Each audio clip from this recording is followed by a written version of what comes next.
After a concert night with her friends, 17-year-old teenage model Kate Moir finds herself watching Rambo with two strangers she met on her way home. But this seemingly regular night is hiding a disturbing secret. Kate is actually sitting in between two of Australia's most notorious serial killers, responsible for nearly a dozen murders, all happening in the last month. Defenseless, her assailants were holding her down in front of the TV, forcing her to watch, with a knife under her throat. As the movie was coming to an end, she knew her time was up. Kidnapped, assaulted, and chained up to a bed, Kate Moir was determined to find a way to make her captors pay, even at the cost of her own life. So she made a calculation that if the worst happened, she'd still get her revenge from beyond the grave. People react differently with fear, but hers was really, you won't get away with this, whatever you end up doing with me. It's Monday, November 10th, a seemingly normal day in West Australia. But in the suburbs, a half-naked teenager covered in bruises and restraint marks is running for her life along the sidewalk of Moorhouse Street. Barely alive, 17-year-old Kate Moir just escaped from the infamous David and Catherine Burney. It's pretty rare to survive serial killers. I went from being really, really scared, terrified, to being like, I've really got to do something here. Left alone by her captor for only a minute, Kate was trapped in a room with only a door and a small window, both locked tight. Knowing this would probably be her only chance, Kate attempted to force open the window. I finally got up the courage to check the window to make the noise that was needed to break the lock. After jumping down and landing violently on her head, Kate was concussed and had a hard time getting her footing, but managed to painfully walk to the house next door. Knocked on the door, no one home. I'm hysterical. I'm crying and laughing at the same time. Next house, no one home. Next house, no one home. Went to their back fence, hurdled their back fence, got attacked by a black dog. As she fought off the dog behind the fence, Kate couldn't help but imagine her captors down the street, looking for her. Once she successfully crossed the backyard, she noticed a man smoking a cigarette outside of a store. Running like she had never ran before, Kate reached him in seconds. I ran up to him and said, I've been please take me aside and call the police. Were you thinking at this point that she might come after you? Absolutely, why do you think? That's why I said if a woman comes here and says I've had a fight with her, that I'm her daughter, don't believe her, can you please call the police? At the local police station, Constable Laura Hancock was eager to begin her first week as a police officer, but was taken aback when her sergeant informed her that she would be responsible for taking the statement of a roughed-up teenager they picked up on the street. When Kate was brought, that was my first panic, because this is going to be the first statement I've ever taken as a police officer per se. Kate was hectic, insisting that her story was irrelevant, that the couple who kidnapped her were serial killers, and that the police should be outside looking for them, not wasting their time questioning her. Obviously, at the time I met Kate, what she did say to me, she believed that there'd been others and that they had died. And she was going to die. Had she not escaped, she was going to die, and she was very emphatic with that. After she calmed down, Kate's tone completely changed. Now talking in an almost stoic way, she tried to explain her ordeal the best she could, but some of the details didn't add up. How did they kidnap her? Why didn't they kill her? Why was she left alone? As questions started to pile up, Hancock finally understood why her sergeant asked her, a complete rookie, to interview Kate. Her superior thought she was lying and didn't want to waste time dealing with her. When she came back to him with Kate's statement, his following order confirmed her doubts. I'll never forget those words. That is verbatim. I have lived those words for 30 years. I was told that it was a bizarre story and to stitch her up for a false report. Hancock was tasked to charge Kate, but couldn't help but listen to her gut. She noticed how she was solely focused on the risk her captors were to others. It was never about her, but about them, the killers, and the long list of victims that came before her. The focus was, this is who they are, go get them. Listen to me, here's my story, this is why, this is how, and this is who. Go get them. In downtown Perth, 30 days before Kate's escape, Detective Paul Ferguson received a file at his desk. Perth University student Mary Nielsen has gone missing. A few days later, another, much younger missing girl was added to his stack of cases. Sue Candy, child, absolute child. I just, it's terrible. It really is terrible. In the middle of his investigation, Ferguson was informed that, even though none of the girls had been physically located, he needed to stop investigating them. Apparently, both either called or sent letters to their parents telling them they had run away. Before he could express his doubts, a third missing person was added to his pile. Noeline Patterson was doomed to begin with. A married couple pull up and say, listen, jump in the car, we'll slip you up to the service station. She never got out of the car. Overwhelmed with what started to look like a kidnapping spree, Detective Ferguson didn't even have a week to steer back the investigation when a fourth woman went missing, 21-year-old Denise Brown. She'd been at a friend's place in Kurbala. She'd left there, she was heading off home and she hadn't arrived home. I was relatively certain that this was out of character for Denise Brown and that she was subject of foul play. Ferguson then contacted Denise's mother and was surprised to learn that, again, the victim called a relative after their own disappearance. The mother said that was out of character. If she was going to be staying at a friend's place, she would have run her. She was very, very concerned. The fact that Denise had run the girlfriend at Kurbala up and said that she was staying over at a friend's place. Now convinced that a pattern of behavior was emerging amongst the victims, the detective sent Superintendent Vince Kadich to interview an eyewitness located close to where Denise Brown was last seen. We showed a photo to a lady across the road from where this victim number 4 had been sighted. She identified her as having been there catching a bus at the Fremantle. Fremantle, a port town located close to Perth, was usually a calm area with a relatively small police force. But now that he knew this was the final destination of Denise Brown, Ferguson informed them that he would pay them a visit later that day. It wasn't long before the station sergeant called him back. I got a call over the radio from Chris Cassidy, who was another sergeant down at Fremantle at the time, to say that they were speaking to a young lady and it could be connected to the Denise Brown file and that I should come and speak with her. Back at the Palmyra station, both Kate and Hancock were relieved to learn that another investigator was on his way to meet them. So far, it seemed like only Hancock believed her, but when Ferguson arrived and started to question Kate about Denise Brown, she knew she could trust him. She started by telling the name of the culprits, a couple living together in the Palmyra suburbs, Catherine and David Burney. She went on to explain why she was convinced they were the ones behind Denise's disappearance and murder. During her captivity, she witnessed Catherine acting strangely when she stumbled upon Denise Brown's missing person poster in the newspaper. And we were sitting in the lounge room together, Catherine and I, and Monday's paper was there and there was a picture of Denise Brown's head. And Catherine started laughing. I said, what's funny? And she said, you think a big girl like that could look after herself? And you couldn't tell from the photo that she was a big girl. So I knew for a fact that they'd killed Denise Brown. And she was laughing at She the was photo. laughing. Did you ask her at that point? Of course not. I didn't want to die. It was just noted. As Ferguson tried to piece together what happened to Denise Brown and the other girls, he asked for the whole story. 2 days ago, Kate went to a concert in downtown Perth with some of her friends in the evening. After the show, one of them picked her up and they headed toward her parents' home on the other side of the city. Halfway through the ride, Kate told them that the place was too far and that she'd rather walk the rest of the way herself. After a little while, a young couple driving a brand new car stopped by and offered her a ride.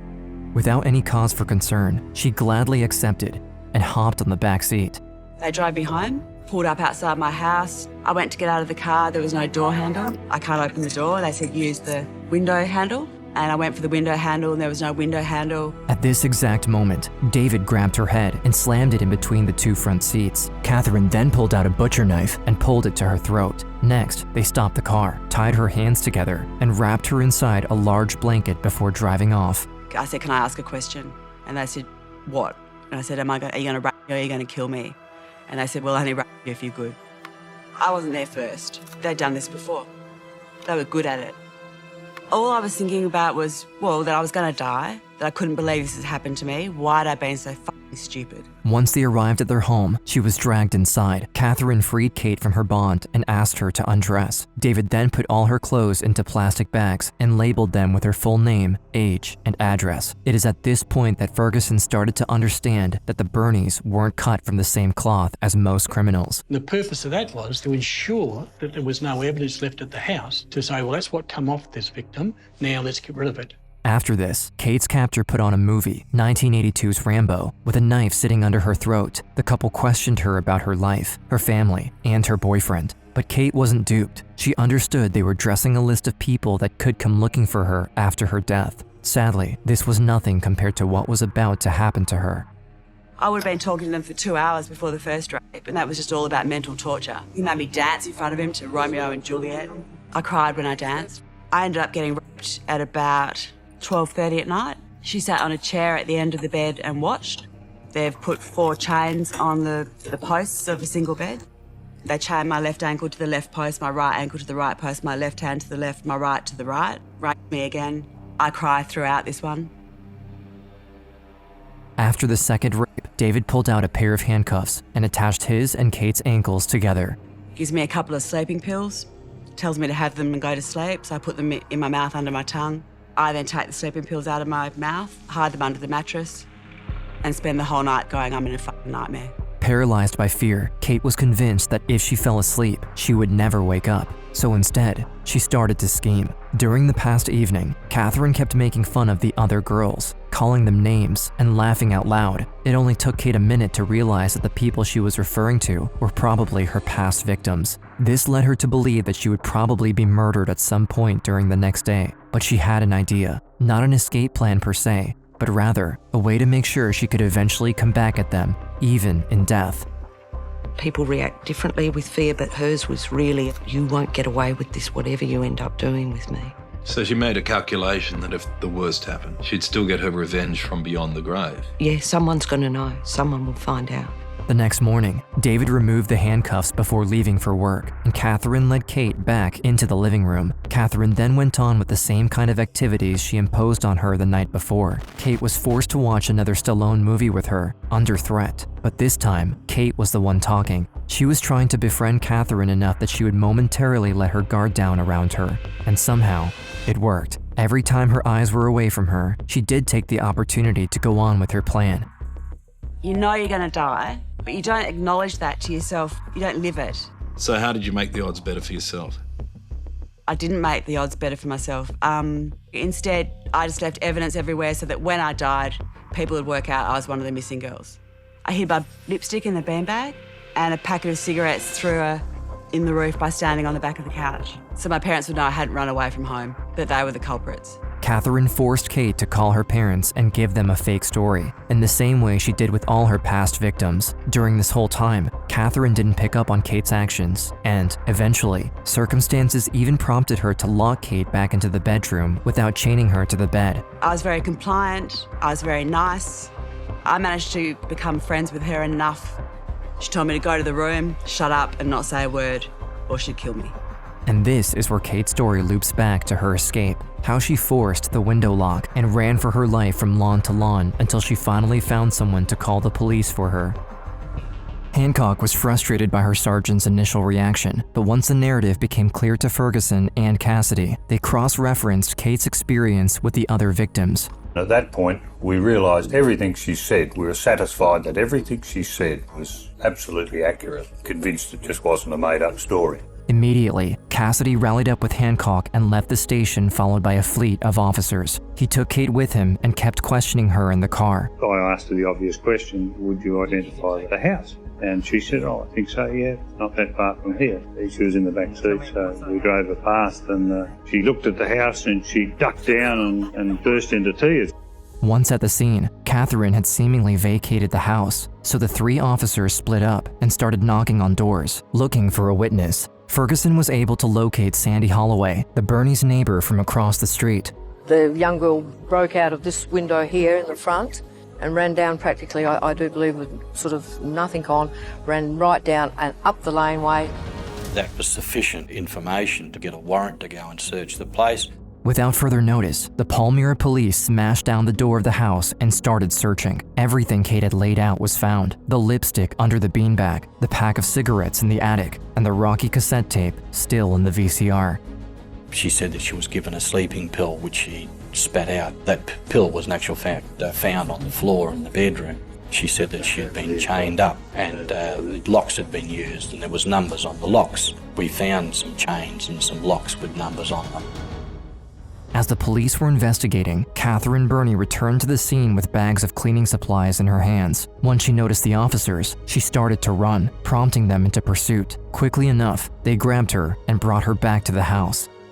She wasn't surprised to see us. She was quite aggressive, and she was told that we were making inquiries in relation to a young lady who had been reported to us that she had been abducted and held captive in her house. She denied any knowledge of it. She told us that she lived at that address with a male person by the name of David Burney.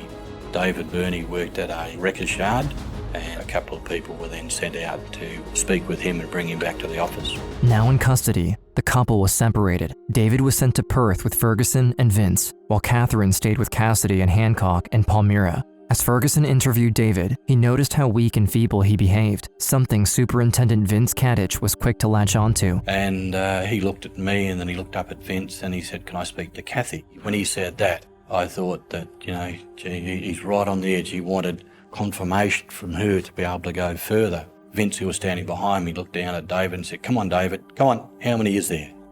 And he looked at Vince and he said, "There's 4. And he named the 4 girls. Mary Nielsen, Sue Candy, Nolan Patterson, Denise Brown.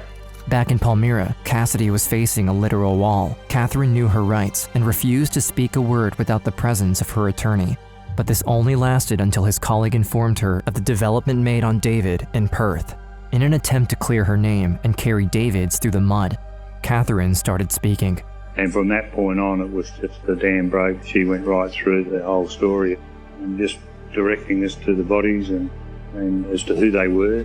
But the detectives knew she was lying. Through Kate, they had the entirety of her crimes on file. They knew she was the one who chose the victims, the one ordering David around during the assaults, and that she took notes of her victims' reactions while her partner raped them. Make no bones about it. Kathy Burney was the puppeteer. David Burney was the puppet. Kathy Burney orchestrated and controlled that situation. With their confessions in hand, the police now turned their eyes toward the first 4 victims. Guided by the couple, they headed to Glen Eagle, a small wooded area located between a truck stop and a family picnic spot. We turned left where he told us to turn left, and he said, "Right, stop there. There's a log over there. Behind that log is the body of Sue Candy." In the same area, David pointed the police to the bodies of Mary Nielsen and Denise Brown. When they asked about Nolan Patterson, Catherine intervened. Kathy was the first one to point to Nolan's grave. In actual fact, when she walked up to the grave, she actually spat on the grave. The next month, both David and Catherine were sentenced to life without parole. But even after their incarceration, something wasn't quite right. Ferguson and the Perth police reopened several of their cold cases in an attempt to compare the information they had with the now established MO of the killers. I'm very firm on the belief that certainly David was involved in the death of several other young women. Kathy, I believe, has a knowledge of those deaths if she was not involved in them. 3 cases in particular, one involving a girl as young as 12 years old, resurfaced as being probably committed by either David, Catherine, or both. I believe there was Cheryl Renwick, Barbara Weston, Lisa Mott. You know, the one that's troubled me always is the Lisa Mott one. To me, that amount of circumstantial evidence is bothers me. In 2003, half of the police chances to discover what happened to the 3 alleged victims disappeared with David Burney. At 4 o'clock this morning, 54-year-old David Burney was found dead in his specialist protective custody cell. In 2016, Catherine became West Australia's longest-serving female inmate after 30 years behind bars, and her 4th appeal for liberation was about to take place. Inspector Paul Ferguson doesn't have an opinion. It's up to the system to deal with it the way it happens. Paul Ferguson, the man, would be horrified if that woman was ever released back into the public. The law in Western Australia states that after 20 years in jail, any and all criminals get access to a chance at parole every 3 years. So, as the sole survivor, Kate Kate had to testify against Catherine repeatedly. This forced exposure led Kate to relive her trauma publicly many times, something she wouldn't wish for anybody. So she decided to take a stand against the system. She wrote Dead Girl Walking, an upcoming book retelling her experience, and became an advocate for victims of violent crimes. Through her tireless work, she successfully reformed Australia's parole system. In 2018, a bill was introduced by a member of parliament who credited Kate for her work. This new law made it so criminals charged with 3 or more murders in one trial could be ineligible for parole. Kathy Burney, you forfeit your right to walk out that door because those poor girls didn't deserve it. Didn't deserve it. To this day, Ferguson and many others believe that, without Kate's quick thinking, bravery, and resolve, the Burneys would have murdered many more in the weeks to come. Kate Moir saved unknown young ladies' lives. In 2016, the 7 News team reunited Kate and Hancock for the first time in 20 years. What is the bond that you have? I would think the bond is that We shared a pretty traumatic experience together, and you become pretty close.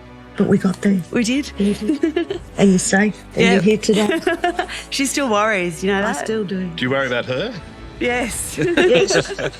To the now retired police officer, Kate's journey is a shining example of how one's fate shouldn't be defined by their past experiences, and that through sheer determination, anyone can make the world a better place. It's been cathartic for me. I think good can come out of bad. And that's what this is about now.